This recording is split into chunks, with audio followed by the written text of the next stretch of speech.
नमस्कार दोस्तों। जैसा कि आप सभी जानते हैं, हम सब आजकल उन मुद्दों की बात कर रहे हैं जो जनमानस से जुड़ी हुई हैं। तो आज हम बात करने वाले हैं उस मुद्दे की जो हमने अपने पिछले वीडियो में कवर किया था, जहाँ पे हमने लोन के बारे में बात की थी और लोन में सिविल की महत्वपूर्णता के बारे में बात की थी। पिछले एपिसोड में हमने देखा कि सिविल कैसे खराब होती है और उनको कैसे सुधारा जाता है।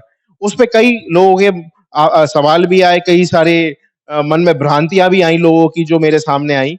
और उन भ्रांतियों को ही आगे ले जाते हुए हम उन चीज़ों की बात करेंगे आज कि आपको सिविल के अलावा किन चीज़ों का ध्यान रखना है कि कैसे आपको लोन मिल जाए। और सिविल के बारे में भी कि सिविल अगर खराब हो जाती है, तो उसको हम रिपेयर करते हैं, तो रिपेयर कैसे हो जाएगी। तो सबसे पहले हम बात करते हैं कि लोन कब लेना चाहिए। कई सारे दोस्तों ने, कई सारे भाइयों ने हमारे कहा कि ऋण हमें बर्बाद कर देता है। निश्चित तौर पे अगर आप अपनी क्षमता से ज़्यादा कोई भी चीज़ लेंगे, तो वो आपको बर्बाद ही कर देगी। अगर आपके पास कमाई ₹1 की है और आपके दायित्व ₹2 के आप बना लेते हैं, तो आपको इसका खामियाज़ा भुगतना ही पड़ेगा। तो हमेशा हम अपनी जब भी हम फाइनेंशियल प्लानिंग की बात करते हैं, जिसे हम कहते हैं वित्तीय मैनेजमेंट की, तो उसके लिए बहुत महत्वपूर्ण ये हो जाता है कि आप अपनी कमाई का ज़्यादा से ज़्यादा पैसा अपने सेविंग्स में लगाएँ, अपने घर के खर्चों में लगाएँ और इसके बाद अगर कुछ बचता है, तो उससे ही ऋण की किश्त का भुगतान करें, उतना ही भार लें। तो कितना हम भुगतान करें, कितना हम भार लें, इसके लिए सबसे महत्वपूर्ण ये समझना 50-50 का कॉन्सेप्ट और उस 50 में भी फिर कैसे आप बाँटोगे, ये महत्वपूर्ण है।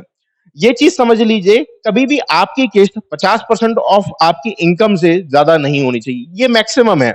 मैं ये नहीं कहूँगा कि 50% तक ही ले लो, लेकिन 50% से ज़्यादा तो लीजिए ही नहीं। अगर आपकी आय ₹40,000 है, तो कोई भी किश्त आपकी ₹20,000 से ज़्यादा की नहीं होनी चाहिए, सभी लोनों की मिला के। अगर आप इससे ज़्यादा की किश्त ले रहे हैं, तो निश्चित तौर पे आप कहीं न कहीं एक जंजाल में फँस सकते हैं। इस जंजाल से बचने का सबसे अच्छा तरीका यही है कि अपनी किश्त को 50% से ज़्यादा नहीं जाने दें। लेकिन क्या 50% आपको हमेशा करना चाहिए? नहीं। आइडल रेशियो यही कहता है कि 20 से 30% आपकी आय का किश्त नॉर्मली होनी चाहिए, जनरल किश्त। फॉर एग्ज़ाम्पल आपकी अगर मान लो आय ₹1,00,000 है, तो आप 20 से 30,000 रुपए की किश्त तक का ही अपने ऊपर भार डालें कि कभी खुदा ना खास्ता आपकी आय पे असर भी पड़े, तो आपकी सेविंग्स उनको उन खर्चों को, उस किश्त को बेयर करने के लिए अपने आप में कैपेबल हो। तो आपका रेशियो नॉर्मली मैक्सिमम जो होगा वो 50% होगा, लेकिन एवरेज औसतन तौर पे 20 से 30% से ज़्यादा परसेंट से ज़्यादा आपको अपनी आय का लोन की किश्त में नहीं रखना चाहिए। तो रेशियो 20 से 30% आपका लोन की किश्त में हो गया, लगभग अपनी आय का 30% आपकी सेविंग में होना चाहिए, कम से कम। और कम आपका बचा हुआ जो 40% है, इनसे आपके घर के खर्चे और आपके पर्सनल खर्चे इन 40% से निकलने चाहिए। इस चीज़ का विशेष ध्यान दें। हम लोग कई बार होता क्या है, ₹100 अगर हम कमा रहे हैं, तो पर्सनल खर्चे तो हम ₹70 बाँधे हुए होते हैं, सेविंग के नाम पे हम ज़ीरो कर रहे होते हैं और किश्त हम ले लेते हैं ₹50 की, तो ₹120 हो गए। तो निश्चित तौर पे जब आप ऐसी कोई किश्तें अपने ऊपर बाँध लोगे, ऐसे कोई खर्चे करोगे, तो आपको ऋण जो है वो बर्बादी की ओर ही ले जाएगा। अब हम बात करते हैं इसके आगे कि कैसे हम किन ऋण को लेना चाहिए। 2 तरह के ऋण होते हैं, जिसे हम लोग या कहते हैं बैंकिंग प्रणाली में या किसी भी तरह की जनमानस की प्रणाली में। एक हो गया वो लोन जो हम व्यापार के लिए ले रहे हैं और दूसरा लोन जो हम अपने खुद के इस्तेमाल के लिए जो चीज़ें ले रहे हैं, उनके लिए हो गया। व्यापार में लेने वाला लोन आपको कोई मुनाफ़ा जनरेट करके देता है, आपके लिए आय पैदा करता है और जो आपका पर्सनल एसेट आप लोगे, वो कोई आय पैदा नहीं करता। तो इस चीज़ का विशेष ध्यान रखें।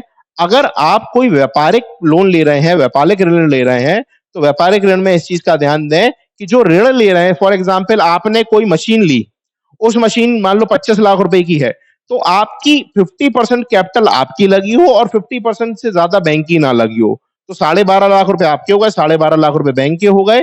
और इस चीज़ का भी विशेष ध्यान दें उसको लेने के पहले कि उससे जो आय आएगी, मान लीजिए आप 25 लाख की मशीन से आपकी आय 1 लाख रुपए बढ़ रही है और उसमें आपका जो किश्त आ रही है वो 50,000 की आ रही है। तो फिर ठीक है कि आपने अपनी इनकम जो है 1 लाख रुपए से बढ़ाई और उसमें 50,000 का खर्चा बाँध लिया, तो 50,000 रुपए आपको उस मशीन से एक्स्ट्रा मिल रहा है। अगर आपका वो नहीं हो रहा है, आपकी आय जो है आपकी इनकम के मतलब इन्वेस्टमेंट के बराबर से नहीं बढ़ रही है, लोन के बराबर से नहीं बढ़ रही है, तो आपका ये लोन लेना बेकार है। तो ऐसे ही अगर आप पर्सनल एसेट कोई खरीद रहे हैं, तो पर्सनल एसेट से तो कोई आय जनरेट हो ही नहीं रही। आपने कार खरीद ली, तो कार खरीदने से आपकी कोई भी आमदनी नहीं बढ़ी। तो जब जिस चीज़ से आपकी आमदनी नहीं बढ़ी, वो आपके शौक की चीज़ें हो गई।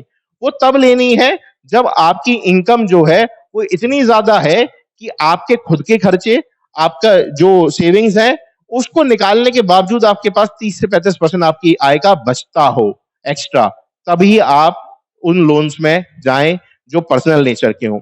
आगे हम इनके बारे में बात करेंगे कि किन तरीकों के बिज़नेस लोन होते हैं, कितने तरीकों के आपके रिटेल लोन होते हैं और किन चीज़ों के कौन से डॉक्यूमेंट से आप ये लोन पा सकते हैं। मुझे आशा लगता है ये सीरीज़ आप सभी को पसंद आ रही होगी। हम इस तरह की पूरी सीरीज़ को आगे चलाते रहेंगे जो आपसे जुड़ी हुई हो। बहुत-बहुत धन्यवाद।